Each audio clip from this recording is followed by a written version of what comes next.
I was informed that I had made a rather sizable mistake in the previous episode, so I'm going to correct it really quickly in this episode. I had made the point that crime was mostly financially motivated, except for the occasional crime of passion, a small little portion of crime that is crime of passion. And I was under a few mistaken assumptions and impressions as to what exactly a crime of passion was. And in light of that, the correction that I received, I'm going to in turn deliver that correction to you guys so that little piece of donked information is no more. Okay, so here's the correction. Property crimes are burglary, theft, or larceny and theft, motor vehicle theft. They are all obviously financially motivated, or at least most of them. There could be some sliver of them that are not. And you have violent crimes, which includes homicide, rape, robbery, and aggravated assault. Now, robbery is obviously financially motivated. And surprisingly, homicide has been found to be highly related to financial inequality. I was actually surprised by that. And aggravated assaults often accompany robberies. Though not always, I'm not putting a number to that either. I'm just saying aggravated assaults often accompany robberies. Now, rape is in a completely different class of itself. As far as motivations go, I think it's safe to assume that rape isn't financially motivated. I don't think. I'm sure there are some occasional really bizarre cases where it is, but I don't even know how that would happen. Okay, so on the FBI's, so I looked all of this up on the FBI's, stats, online stuff. And in 2017, there was a total of 7,694,157 property crimes in the United States and 1,247,506 violent crimes. It has also been estimated that 7,106 violent crimes were hate crimes. Keep this in mind. So, if we do the math, burglary, larceny and theft, and motor vehicle theft, just to give a good cushion, let's say only 90% of these are financially motivated. Obviously, it's a lot higher. Okay, that gives us 6,924,742. Now for violent crimes. First, we're going to subtract the rape total altogether. Rape, sexual crimes, all that stuff. I'm just pulling that number straight out. And I'm also going to be subtracting the violent hate crimes from 2017 as well. For robbery, we'll give that the same 90% kind of cushion e-break alteration, even though obviously I'm almost positive robbery is like 100% financially motivated. And that gives us 287,284 or something like that. Now, from homicide and aggravated assault, we're going to subtract the hate crimes and then only take 80% of that this time. So an even larger cushion. And again, it's obviously a much larger percentage that is financially motivated, but we're doing this kind of to prove a point. That brings us to 820,874. So tallying this all up, out of the 8,941,665 total crimes in the United States, given the 10% cut from the robbery count, the 10% cut from all burglaries, larcenies, thefts, and motor vehicle thefts, and the 20% cut from all robberies and homicides. So, the lowball figure for all crimes, which are financially motivated, given the nice little percentage cut cushion we gave to the bad guys that aren't, the total number for financially motivated crimes across the board is 8,032,901. That is 90%.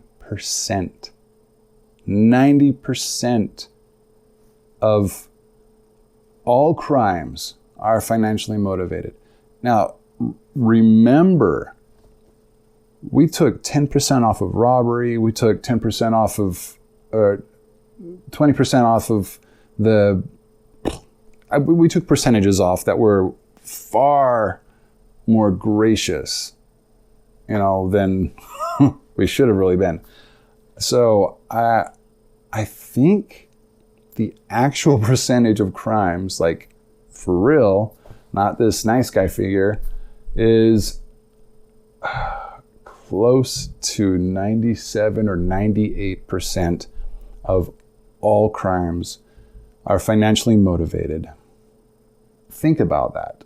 I mean, with everything that I've been telling you, with episode 1, 2, 3, and now 4, think about the fact that extracting financially motivated crimes from a society, repositioning the motivational foci that turn people to, into this survival mode monopoly game instead of doing what we should be doing and working with each other and progressing and including everybody. So the estimate here is that after an epiconomy is instantiated and the AI STEM drive is turned on, booted up, implanted, and everybody's chipped their hands and their temples. No, I'm kidding. We're not chipping anybody. This is not chipping. Sorry. This is so about privacy, okay? The AI STEM drive is privacy centric. Privacy is a key. It's almost the cornerstone of how the actual, not mechanics, how the software functions, how information is exchanged, the speed at which information is exchanged. Privacy is close to almost essential for the AI STEM drive to function correctly and properly. So, no, I am not I'm not a government payoff. I am not, some sneaky way to get the government to try to get computers in everybody's houses and chip everybody in their hands. That is so not this. If anything, the people that, if this catches traction and things start going in a good direction, I would not be surprised, and I'm just putting this out there now, if there aren't at some point attempts on my life.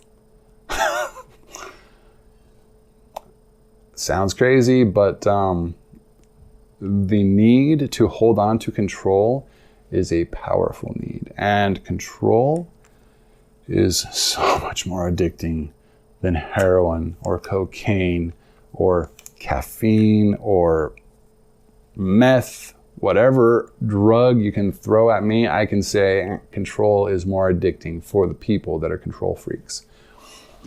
I'm totally expecting attempts on my life. Come on, changing the world for the better, but taking away their insecure, pretend hold that they think they have on the world. Oh, dude, they are going to be so mad if this takes off. You kidding me? Attempts on my life will be the least of what they start doing. Yeah, that's kind of scary, huh? Let's change the subject. What were we talking about? We should probably get going. So yeah, STEM drive, epiconomy, no crime. Good? Okay. Moving on. Not moving on. I had something to add really quickly. Okay.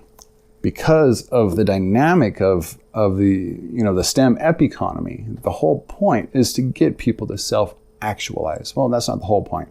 There are several points to the AI STEM drive and the STEM epiconomy, but those are covered. Listen to the episodes. So we have self-actualizing individuals. So financially motivated crimes will disappear.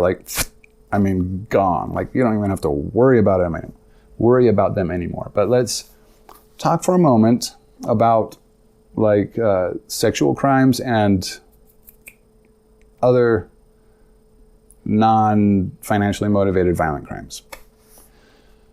Considering that the majority of people, we might have a couple outliers here and there, but the system takes care of that. Because most people, the structure of the system almost makes it difficult not to self-actualize. It lights your intrinsic motivation engine, gets you pumped on yourself, gets you going and loving other people and doing things and becoming a better person. So the violent crimes, sexual crimes, especially the sexual crimes, no, especially both. From what I understand, a lot of sexual crimes are control oriented, right? Somebody, I don't know if that's actually totally correct. I'm gonna have to look this up. But if that is true, and it probably is true, I think I've heard that don't quote me on that, but I'm almost certain that that is the truth. If that is the case, then a world of self-actualizing people should snuff all that crap out too. The violent crimes, what self-actualizing individual is going to go out and get into a bar fight? What self-actualizing individual is going to do those things that just, why would it? I don't understand some people, but I do understand that happens because people are broken. Because we have a system, our entire socio-political economic structure is its metaphorical shape. Remember how I was talking about society being like water, that the shape of our container really has a lot to do with what we become, like a whirlpool and a waterfall and a stream. The shape of our socio-political economic container has caused a lot of breakages, a lot of broken components. And that is, I'm not saying that they're justified in doing that, in doing those things because I don't understand it. And I'm not saying that they're justified at all. Okay. But what I am saying is that, well, you know what I'm saying.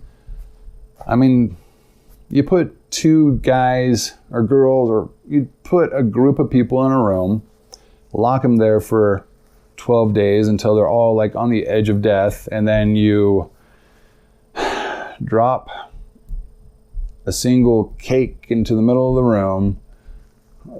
You're gonna have fights. You're just gonna have fights. You have created an environment wherein the monsters of those people, the deep inner disgusting monsters that don't care what happens or who they hurt, they just want that cake in the middle of the floor. The shape, the metaphorical shape of that environment that you structured and created for them was purposefully designed to evoke their inner demons. The shape of the world right now is so terribly designed.